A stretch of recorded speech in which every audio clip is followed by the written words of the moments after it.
Bom dia, meu nome é Marco Melo, eu sou professor na Universidade Federal de Minas Gerais e hoje eu vou dar para vocês uma palestra sobre redes de interações entre animais e plantas.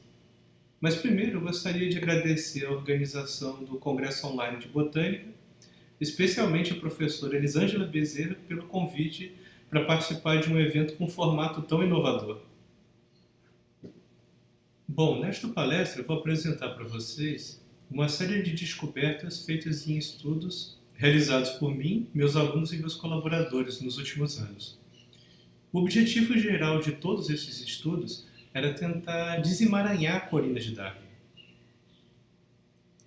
Antes de começar, eu gostaria de fazer alguns agradecimentos, especialmente às nossas instituições em diferentes países, aos nossos patrocinadores, especialmente à Fundação Alexander von Humboldt da Alemanha, e um agradecimento especial vai para todo mundo que fez esses estudos acontecerem. Os alunos do laboratório e professores e pós-docs do laboratório de diferentes universidades. Especialmente, então, a equipe do Laboratório de Síntese Ecológica na UFMG. O ponto central dessa palestra são regras de montagem. Mas o que eu quero dizer com isso? Eu tenho certeza de que a maioria de vocês, quando era criança, já teve curiosidade de entender do que as coisas são feitas. É bem capaz de vocês já terem desmontado algum relógio do pai ou da mãe, ou desmontado algum brinquedo que receberam de Natal só para ver como eram as peças. E depois, provavelmente, vocês tentaram encaixar tudo de novo e fazer o brinquedo funcionar, ou fazer o relógio funcionar de novo. E nem sempre isso dá certo. Imagina então tentar fazer isso com sistemas ecológicos. Ou seja, o que nós fazemos nessa série de estudos é basicamente o que uma criança faz com um relógio, só que uma versão adulta dessa curiosidade.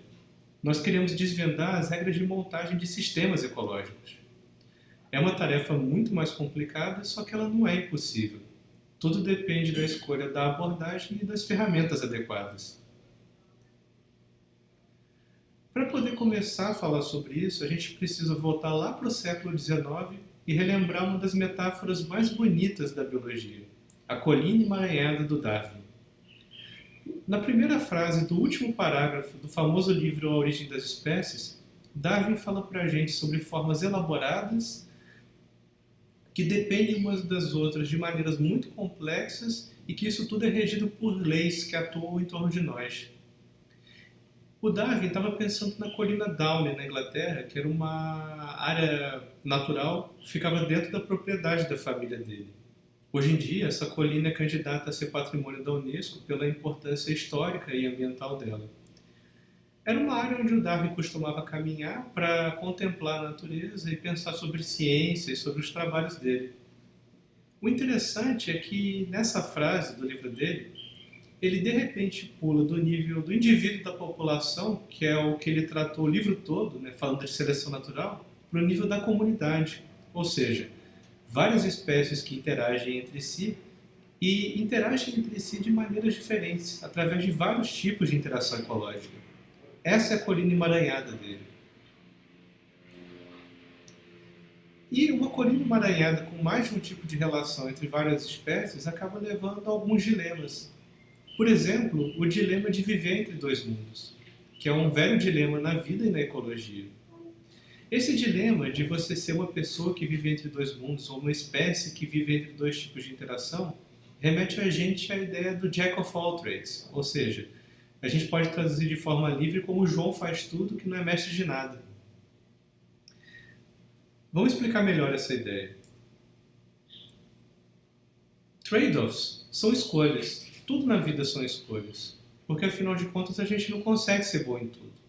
Até existem algumas pessoas que conseguem se tornar outliers em mais de uma ciência, ou na ciência e na arte, mas elas são a exceção e não a regra. Isso porque a nossa vida é feita de camadas e módulos.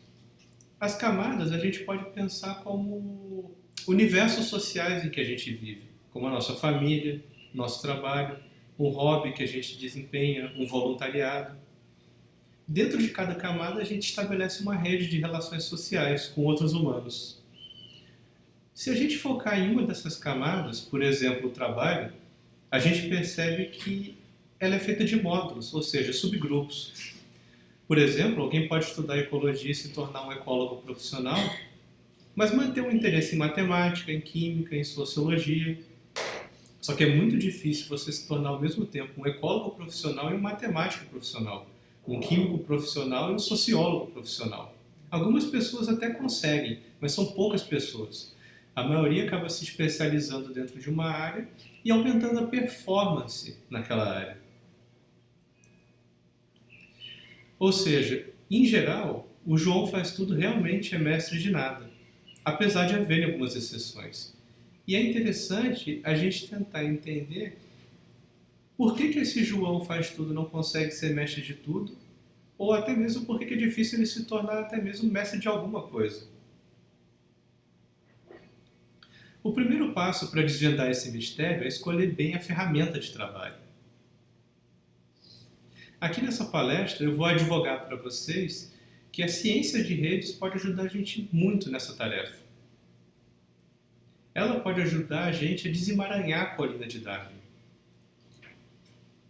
Vamos imaginar um sistema ecológico, por exemplo, visitantes florais. A gente pode pegar como exemplo uma vespa visitando uma determinada espécie de planta num campo rupestre. Essa vespa pode estabelecer diferentes tipos de relação com a planta. Pode ser que ela polinize essa planta. Por outro lado, pode ser que ela seja uma pilhadora de pólen ou de néctar. E, na verdade, a gente não pode descartar a hipótese mais simples de que essa vespa simplesmente está descansando ali na planta, entre um voo e o outro. Ela pode ter uma relação neutra com ela. O interessante é que a gente pode pegar essas espécies de plantas e animais e transformar em nós de uma rede completa. E essas relações ecológicas de diferentes tipos podem se tornar os elos entre esses nós, ou seja, as conexões da rede. Isso é o que muitas pessoas têm feito na ecologia, na verdade, desde o século XIX, que o primeiro estudo aplicando uma abordagem de rede foi publicado por Camerano em 1880. E vale lembrar que a ciência de redes já vai fazer quase 300 anos de idade na matemática. Mas dos anos 90 para cá houve um reavivamento do interesse pelas redes ecológicas. E no nosso laboratório nós temos trabalhado muito com esse assunto. Por exemplo, se a gente imaginar saindo do nível de uma vespa com uma planta e pensando em vários visitantes florais com várias plantas, aqui nesse slide nós temos uma rede de polinização de flores de óleo, publicada por Bezerra e colaboradores em 2009. Usando essa abordagem de redes, ou seja, modelando um sistema de interações ecológicas animal-planta como uma rede complexa, nós podemos, por exemplo, estudar guildas e grupos funcionais, usando a família de análises conhecida como modularidade. Podemos estudar também até espécie-chave, usando a família de análises conhecida como centralidade. Esse tipo de abordagem aplicada ao mutualismo ou a interações animal-planta ficou então comum, especialmente a partir do final dos anos 90 e permitiu que nós fizéssemos uma série de descobertas interessantes. Isso nos levou ao segundo passo, que é tentar desvendar padrões e processos desses sistemas. Ou seja, começar a desmontar aquele relógio do nosso pai, da nossa mãe, e depois tentar ver como é que a gente faz para botar esse relógio todo de volta. O ponto é que também há camadas e módulos e sistemas ecológicos. E a grande pergunta é, quais são as regras de montagem dessas estruturas hierárquicas? Hierárquicas aqui no sentido disso acontecer em várias escalas, desde o sistema como um todo até cada nó ou cada elo que compõe o sistema.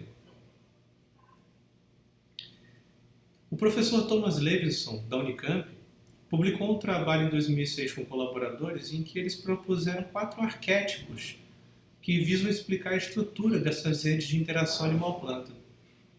Eles pensaram que esses 4 arquétipos explicam basicamente todo tipo de estrutura que a gente observa na natureza. Por exemplo, algumas redes tendem a ter uma estrutura em gradiente, a gente pode ver aqui na esquerda, Outras tendem a ter uma estrutura compartimentada, ou seja, uma subdivisão muito forte em subgrupos. Outras redes costumam ter uma estrutura aninhada, em que as espécies que fazem menos interações interagem com um subconjunto dos parceiros das espécies com mais interações, ou até mesmo uma estrutura combinada, em que você tem uma estrutura geral com módulos, só que esses módulos são internamente aninhados. O que foi proposto na ecologia, principalmente dos anos 70 até os anos 2010, é que, em geral, interações negativas, como as que a gente observa em teias tróficas, tenderiam a ser compartimentalizadas ou modulares, enquanto interações positivas, como, por exemplo, interações mutualistas, tenderiam a ter uma estrutura alinhada. Contudo, evidências mais recentes têm proposto para a gente que nem sempre esses arquétipos se aplicam a um tipo só de interação. Às vezes as coisas se misturam. Por exemplo, em um estudo publicado em 2016 sobre malária aviária, nós tentamos investigar justamente como seriam as estruturas de redes de malária aviária e que tipo de processo talvez estivesse montando essas redes com base em hipóteses clássicas. Aqui então eu não estou falando de uma rede animal-planta, mas estou falando de uma rede formada por animais interagindo entre si e, na verdade, protozoários interagindo com animais. O ponto aqui é que nós tentamos desvendar processos e padrões que acontecem entre clusters da mesma rede, ou seja, agrupamentos de nós da mesma rede, e também dentro desses clusters. Nesse gráfico, nós podemos ver no segundo eixo Y diferentes linhagens de malária aviária. No eixo X, nós temos diferentes espécies de aves. E no primeiro eixo Y, nós temos a performance de cada linhagem de malária dentro de cada espécie de ave. A gente pode olhar, então, isso de forma hierárquica. Ou seja, primeiro, tentando entender os trade-offs, ou seja, as demandas conflitantes que ocorrem entre clusters da rede, e depois dentro de cada cluster. E provavelmente processos diferentes atuam entre clusters e dentro dos clusters. E aí que está a parte mais interessante desse mistério, que é tentar entender em que ponto os processos mudam. E mudando os processos, mudam as estruturas. Isso nos levou a elaborar o que nós chamamos de hipótese integradora. Para entender essa hipótese, a gente tem que perceber que algumas linhagens de malária interagem com vários clusters de aves, em geral tendo uma performance baixa, só que algumas linhagens de malária se especializam em determinados clusters de aves, e aí um cluster pode ser uma família ou um gênero de aves, por exemplo, e aí a performance desses especialistas tende a ser bem maior dentro daquele cluster.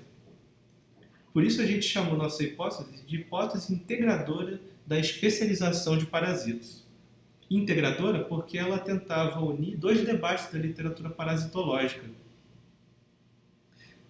A hipótese de amplitude de nicho e a hipótese dos trade-offs também.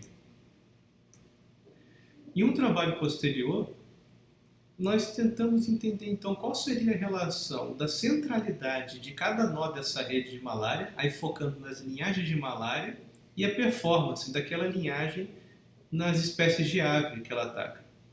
Pensando primeiro nas interações que cada linhagem de malária faz dentro de uma camada ou módulo da rede, e depois nas interações que cada linhagem de malária faz entre camadas ou módulos da rede.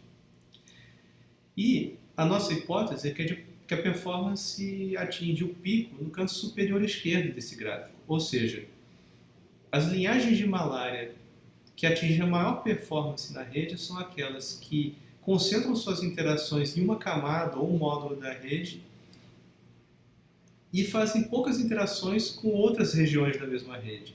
Isso provavelmente leva a uma especialização que leva ao aumento da performance. Nesse ponto agora, a gente pode passar para o terceiro passo dessa investigação, que era finalmente tentar desemaranhar a colina de Darwin. Mas como é que a gente pode lidar lá com a colina Darwin, com essa colina emaranhada? Afinal de contas, a gente está falando agora não só de várias espécies interagindo entre si, mas também de vários tipos de interação diferentes.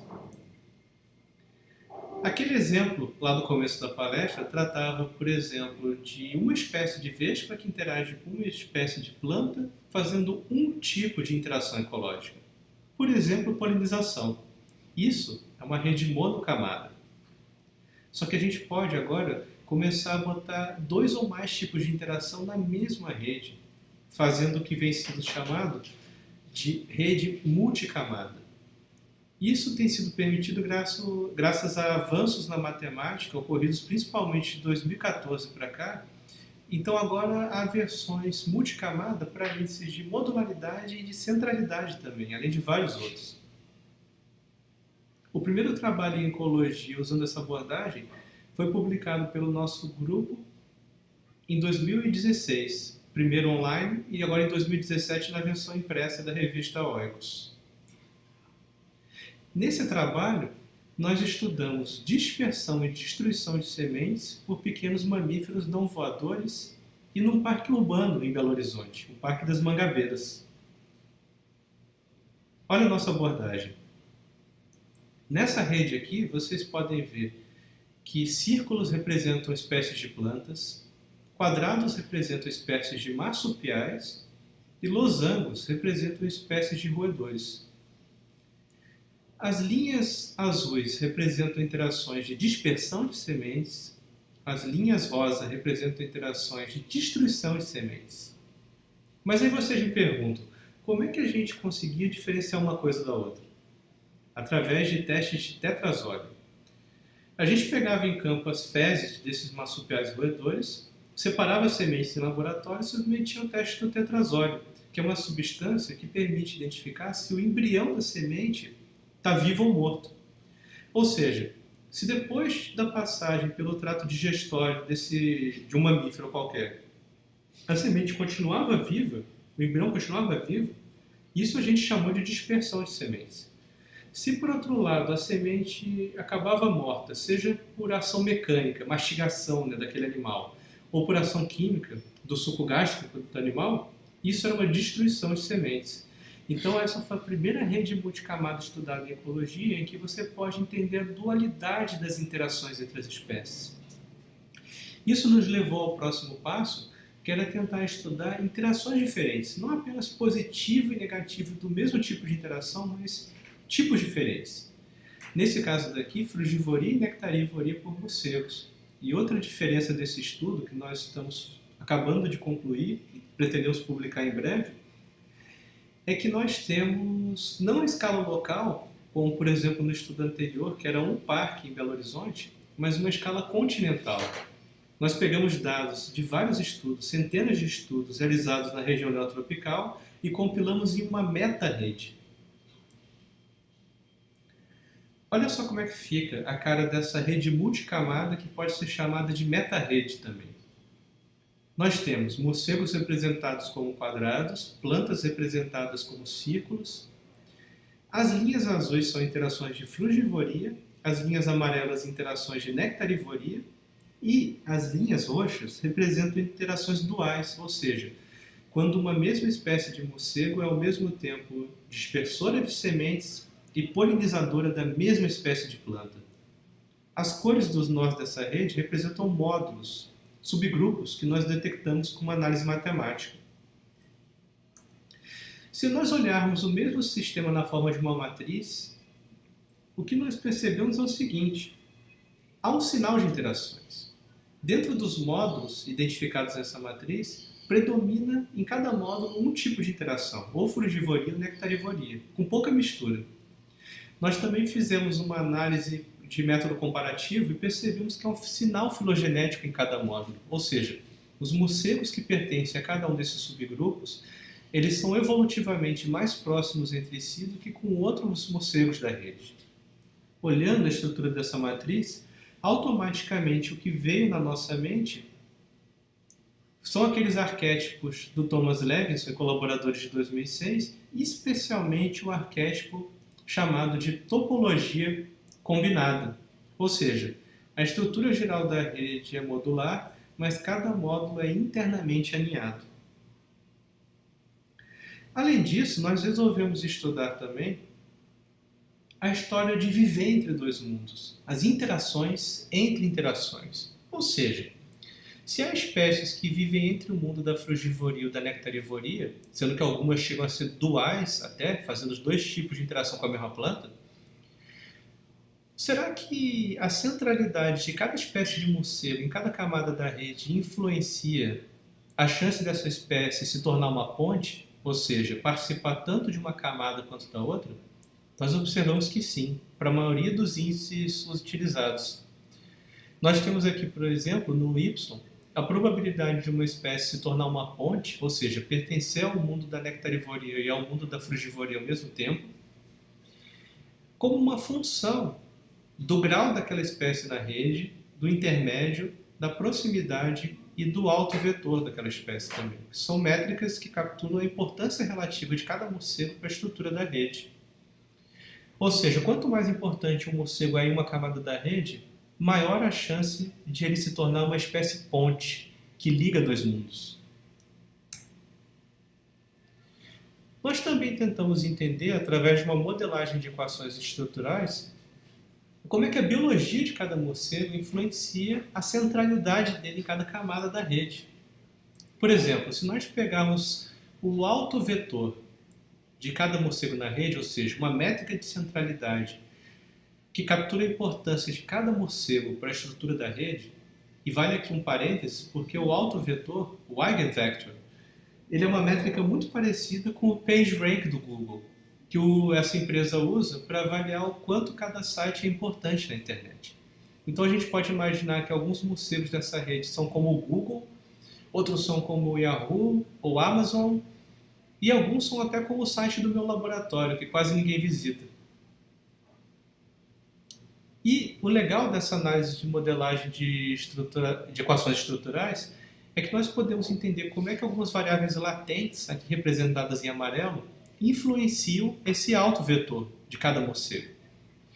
Na esquerda nós temos size, que é o tamanho corporal de cada morcego. No centro nós temos a força de mordida, bite force. E na direita nós temos morfologia do crânio, nós apelidamos de skull. Essas são variáveis latentes porque elas são compostas de outras variáveis menores, as variáveis endógenas. Ou seja, nós presumimos aqui que diferentes medidas morfométricas do corpo, dos dentes e do crânio desses morcegos constroem essas variáveis latentes que, por sua vez, influenciam a centralidade do morcego na rede. E nós observamos que a importância de cada uma das variáveis latentes muda entre as camadas da rede, mas de uma forma geral, a força de mordida explica muito sobre a importância de um morcego na nectarivoria ou na frugivoria. Esse tipo de abordagem, usando a ciência de redes aplicada à ecologia, tem diversas aplicações práticas. Aqui eu vou apresentar um exemplo para vocês.